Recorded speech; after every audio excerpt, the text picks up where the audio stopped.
যখন আমি পরীক্ষায় ফেল গিয়ে বন্ধুকে কল করি। বন্ধু, আমি তো ফেল গেছি রে। আমি জানি তুই পাস করছস। আচ্ছা বন্ধু, আমি তোকে পরে কল দিব। আব্বু আমাকে অটোরিকশা কিনে দিতে আসছে শোরুমে।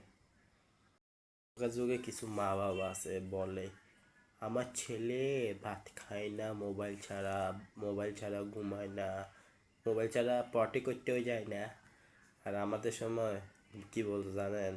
বলতো খাইলে খাক, না খাইলে ওই খিদা লাগলে আসি খাবে। লুকুতি ভালা না, লুকুতি ছাড়ি দিন। পড়া পারো না তোমরা, যে কোনো কাজ পারো না তোমরা। নামই আমার, আমার নাম ডাকো। কারণটা কি, কি ক্ষতি করছি তোমাদের? হ্যাঁ, বেশি বাড়াবাড়ি হয়ে যায় কিন্তু। এগুলো ভালো না, সারি দাও সারি দাও। কথায় কথায় গাদা গাদা গাদা গাদা ডাকবে না, ঠিক আছে?